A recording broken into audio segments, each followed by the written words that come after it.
Olá, eu sou o professor Ivo e dando continuidade à série de vídeos a respeito da disciplina de Segurança da Informação voltado para alunos de nível técnico em informática, eu vou apresentar o capítulo 5 do material da Cisco, o Cybersecurity Essentials 1.0, que aborda a arte de garantir a integridade. Neste capítulo será abordada a seção 5.1, tipos de controle de integridade de dados. Na seção 5.2, assinaturas digitais. Na seção 5.3, certificados, que são certificados digitais. Na seção 5.4, aplicação de integridade em banco de dados. Então vamos começar com a seção 5.1, tipos de controle de integridade de dados. Bom, o hash é uma ferramenta que garante a integridade dos dados ao considerar dados binários, ou seja, a mensagem, e produzir uma representação de comprimento fixo chamada de valor de hash ou resumo da mensagem. O hash é uma função matemática unidirecional, relativamente fácil de calcular, mas bastante difícil de reverter. Bom, moer grãos de café é uma boa analogia para uma função unidirecional. É fácil de moer o grão de café, mas é quase impossível unir novamente todos os pedaços para reconstruir os grãos originais. Uma função hash criptográfica, ela tem as seguintes propriedades. Então, ela tem a entrada, que pode ser de qualquer tamanho. Ela tem a saída de um tamanho fixo, para ser viável a comparação. A função hash é unidirecional e não é reversível. Os dois valores diferentes de entrada sempre vai resultar em valores de hash diferentes, então vou ter resumos sempre diferentes. Há muitos algoritmos hashes modernos amplamente utilizados atualmente. Dois dos mais populares são o MD5 e o SHA. Então, o algoritmo Message Digest 5, o MD5, ele é um algoritmo de hash desenvolvido por Ron Rivest, que produz um valor de hash de 128 bits. Já o Security Hash Algorithm, que é o SHA, ele foi desenvolvido pelo Instituto Nacional de Padrões e Tecnologia, que é o NIST, e pode ser implementado em diferentes intensidades. Temos o SHA com 224 bits, com 256 bits, 384 bits e 512 bits. Bom, o salts ele é utilizado aí para tornar o hash mais seguro. Se dois usuários têm a mesma senha, ele também terão os mesmos hashes de senha. Então, um salt ele é uma cadeia de caracteres aleatório e é uma entrada adicional para a senha antes do hash. Antes de gerar o hash da senha é usado também os salts. Isso cria um resultado de hash diferentes para duas senhas, mesmo sendo iguais, conforme mostrado aqui na figura, onde a gente tem a senha da pessoa mais esse salt, ele resulta no valor de resumo desse hash. Esse salt ele é guardado no banco de dados. Bom, o HMACs eles fornecem os algoritmos hash ao usar uma chave secreta adicional como entrada para a função de hash. O uso do HMAC ele ultrapassa a garantia de integridade ao adicionar a autenticação. Então, um HMAC ele usa um algoritmo específico que combina uma função hash de criptografia com uma chave secreta, conforme é exibido aqui nessa figura. Então, temos aqui a mensagem, temos a chave secreta, temos a função hash, e aí ele gera o HMAC. Bom, seção 5.2, assinaturas digitais. As assinaturas digitais, elas proporcionam a mesma funcionalidade que as assinaturas escritas à mão para documentos eletrônicos.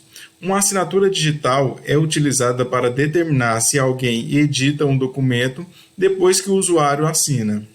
Então, uma assinatura digital é um método matemático utilizado para verificar a autenticidade e a integridade de uma mensagem, documento digital, ou um software.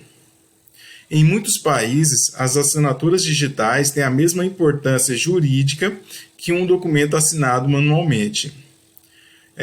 Assinaturas digitais também oferecem o não repúdio, então a pessoa não pode negar que tomou uma ação se foi utilizado a assinatura digital.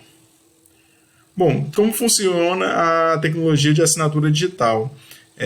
A criptografia assimétrica é a base das assinaturas digitais.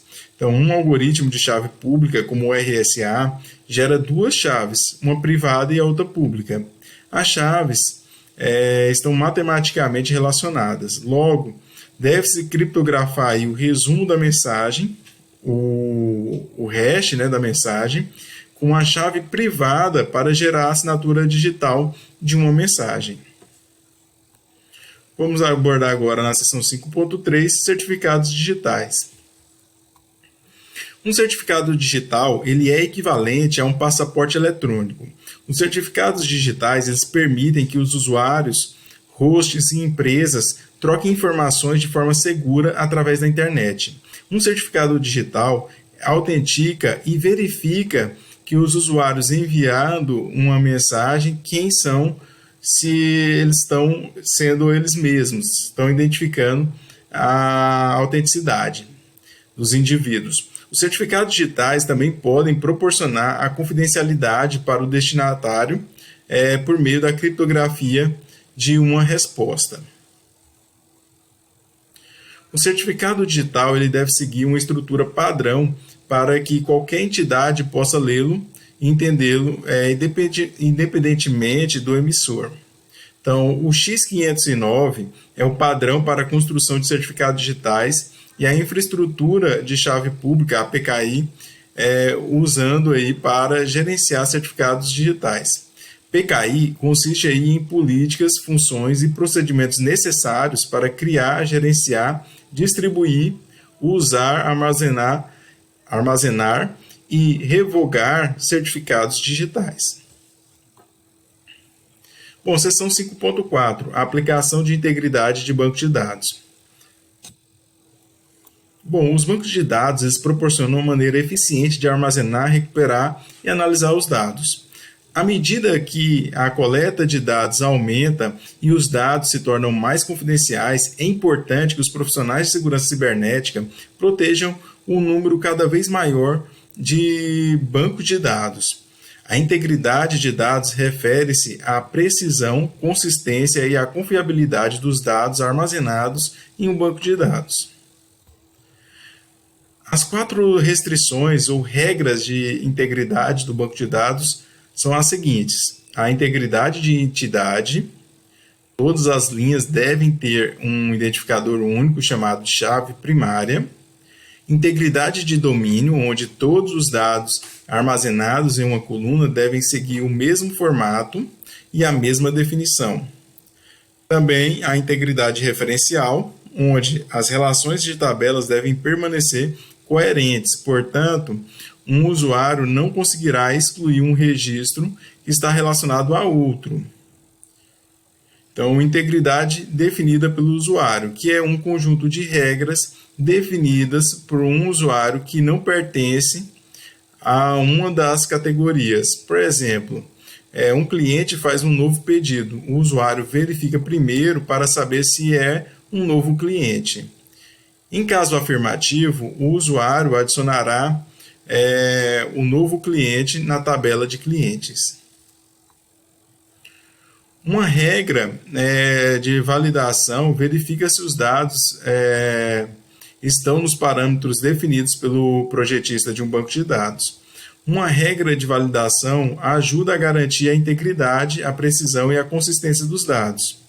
Então, os critérios usados na regra de validação incluem o seguinte: o tamanho, que verifica o número de caracteres em um item de dados; o formato, que verifica se os dados estão de acordo com o formato especificado; a consistência, que verifica a consistência dos códigos nos itens de dados relacionados; e o intervalo, aí, que verifica se os dados estão dentro de valores máximos e mínimos definidos. Também tem dígitos de verificação, que oferece um cálculo extra para gerar um dígito de verificação para detecção de erros.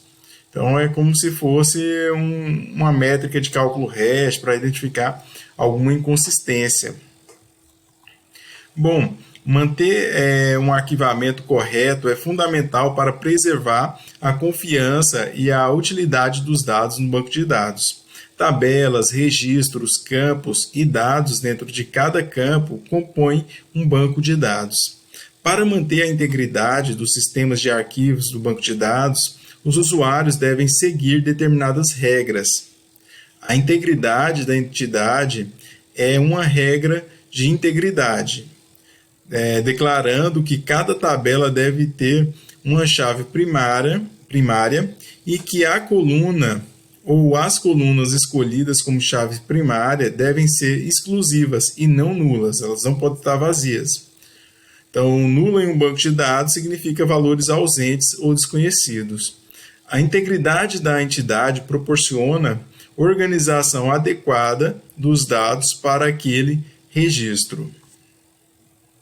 Outra verificação de integridade importante é a integridade referencial, que lida com chaves estrangeiras. Uma chave estrangeira é uma tabela, em uma tabela faz referência à chave primária em uma segunda tabela. A chave primária de uma tabela é um identificador único das entidades, ou seja, linhas, na tabela. A integridade referencial mantém a integridade das chaves estrangeiras. A integridade do domínio fornece, garante que todos os itens de dados em uma coluna estejam dentro de um conjunto definido de valores válidos. Cada coluna em uma tabela tem um conjunto definido de valores, como o conjunto de todos os números de cartão de crédito, CPFs ou endereços de e-mail. Limitar um valor atribuído a uma instância dessa coluna reforça a integridade do domínio. Então, o reforço de integridade do domínio pode ser tão simples quanto escolher o tipo de dado, comprimento ou formato de uma coluna. Bom, na seção 5.5 é apresentado um resumo do capítulo 5. Então, neste capítulo foi apresentada a arte da integridade, que é utilizada para garantir que os dados não sejam alterados por alguém ou alguma coisa ao longo do ciclo de vida do mesmo. O capítulo apresentou os tipos de controle de integridade de dados, inclusive algoritmos hashes, senha de salting, código de autenticação de mensagem de hash com chave, que é o HMAC. E essas ferramentas oferecem uma maneira, de especialista e segurança cibernética verificarem a autenticidade de mensagens e documentos no mundo digital. Então, o capítulo concluiu com uma discussão de reforço da integridade de banco de dados.